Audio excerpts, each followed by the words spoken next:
at Mendoza.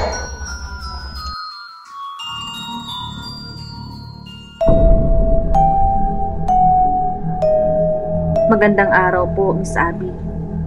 Meron po akong kwento na gustong ibahagi sa inyo at sa lahat ng inyong tagapakinig. Ako nga po pala si Cecil at nakatira po ako dito sa Barogo, Leyte. Isa akong simple at tahimik na bata noon.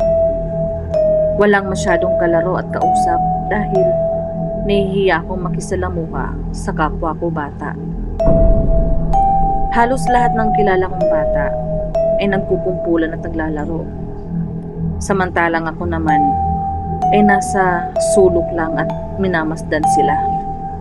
Madalas kong tambayan noon ay malaking puno ng sampalok dahil malilim at presko dito. Madalas din dito ko kinakausap ang sarili ko na kung bakit wala akong kaibigan at walang gustong makalaro ako. Halos ang puno ang naging takbuhan ko kapag ako ay nalulungkot. Kaya naging tampulan ako ng tukso noon dahil kinakausap ko daw ang puno ng sampalok. Kaya mas lalong walang gustong makipaglaro sa akin noong mga panahon na iyon.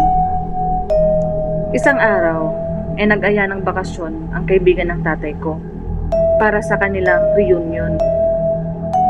Halos 3 araw din kami doon sa lugar ng kaibigan ng tatay ko. Ayaw ko sanang sumama noon dahil alam kong hindi rin ako mag-i-enjoy. Wala naman akong kilala at malamang wala rin akong makakalaro doon. Pero ayaw ng tatay ko na magpaiwan ako dahil wala daw silang mapag-iiwanan para magbantay sa akin. Pagdating namin sa lugar, ay meron na akong kakaibang nararamdaman sa sarili.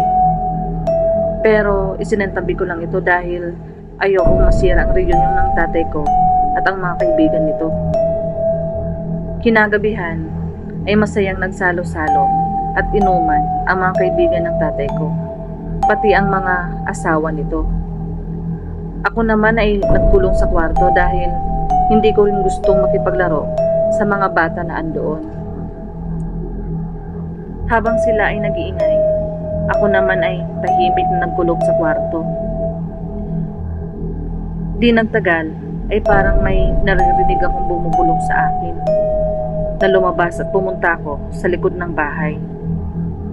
Natakot ako pero parang unti-unti akong nawala sa sarili dahil sa malalamig na bulong na narinig ko. Alam ko ang nangyayari noong mga sandaling iyon. Pero wala na ako sa sarili dahil tila naging sunod-sunuran ako sa mga bulong na naririnig ko. Mahaba-haba ang aking nilakad hanggang sa nakita ko ang puno ng sampalok kung saan ako laging tumatambay. Nagtaka ako dahil napakalayo ng aming pinuntahan. Para sa ilang lakad lang ay marating ko ang puno ng sampalok na malapit lang sa mismong bahay namin. Dahan-dahan akong lumapit hanggang sa may nakita akong kapreng nakatayo sa likod nito. Nag-akma akong tumakbo dahil sa takot, pero may persang pumigil sa akin dahilan para ako'y matumba.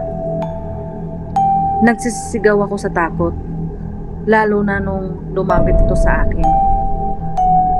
Hinawakan ako nito at tila may ginagawa sa akin na hindi ko mawari kung ano. Nasasaktan ako sa ginagawa niya hanggang sa nawalan ako ng malay. Noong mga oras din na yon, ay di na magkanda o gaga ang aking magulang at ang mga kaibigan nito kakahanap sa akin.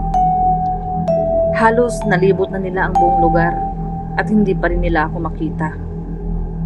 Wala silang bakas na makita kung saan ba ako nagpunta.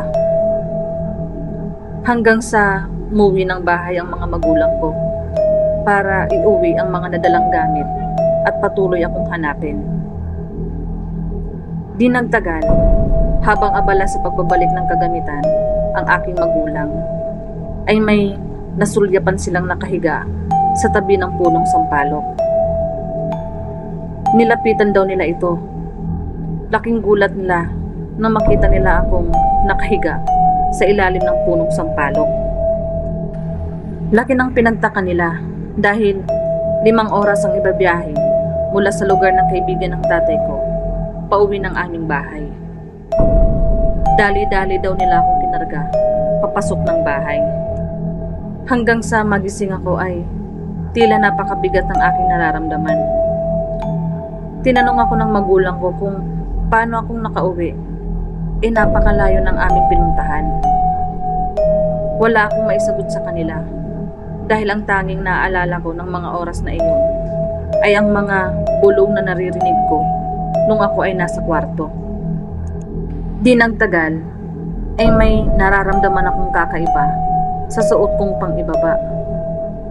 Dali-dali ako nagpunta ng CR at laking gulat ko dahil may maliliit na uod akong nakita. Nagsisisigaw ako at tinawag ko ang aking magulang. Nanlaki ang mga mata nila nang makitang maraming uod sa aking panty. Dali-dali nila akong nilabas ng CR ng mga oras na iyon.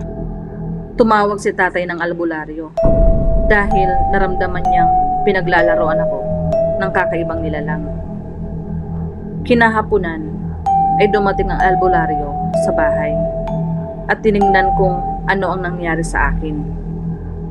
Pero ang tanging sambit nito ay ginalaw at pinaglaruan ako ng kapre.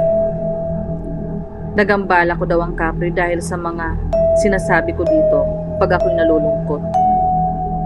Kaya naging paraan daw ito ng kapre para ako'y paglaruan dahil sa aking kahinaan. Pinag-alay kami ng albularyo dun sa puno ng sampalok. Pero parang hindi pa rin naging sapat ang aming pag-aalay. Dahil paulit-ulit pa rin ang paglalaro sa akin ng kapre, lalo na sa tuwing ako'y nag-iisa.